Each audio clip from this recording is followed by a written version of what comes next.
Pitpita na ba na bayag? Sige palagto, baka di kayo na-inform na ngayon ay halimaw na yung batang uhugi na dati nyong in-ignore. Bilang patunay na di kayo bagay ihanay sa dati nyong in-small. Ngayon sa lakas ko pag bumundol, yan ay hanggang Japan pag nagpalindol. Kamusta lahat ng mapagmaliit? Ngayon yung subukan manlait ulit. Ganyan lang talaga yung mga inggit, galit na galit sila sa malulupit. Kaya pasensya pag may nahagip, sarap ba sa piling ano masakit? Ganyan talaga paglabad sa loob mong humanga at pagtakot mong bumili. Puta diba napakasakla? Ginigiit na wala kong talento pero isa ka sa napalakpak.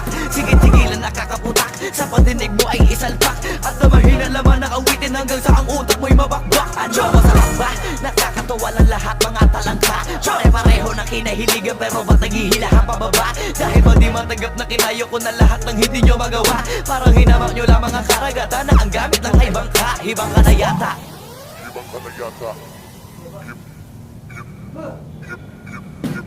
Ibang ka na yata. Ibang ka na yata. Lahat na may maling tono, makakababa na sa trono. Handa naman akong pakinggan kayo, wag nyo lang ako gawin bobo. Bueno, eto na ang malinaw na sagot ko sa napakalabong tanong ko. Bakit ako sumusulot o kapatunayan na hindi ako patabon? Alam nyo ba yun?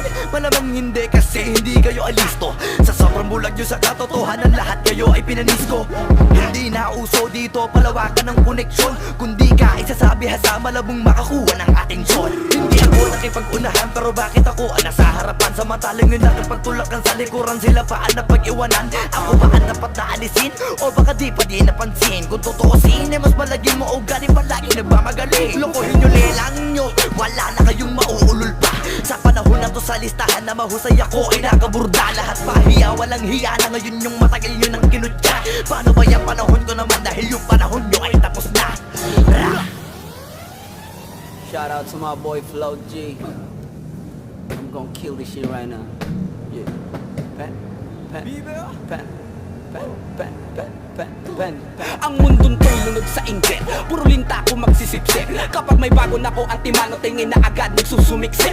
Kaso iba ko pag may nakita ko, meron na agad ako na bagong plano kung paano maglaho yung taong ayaw mag-iba. Yung papalitan ko na ng bago.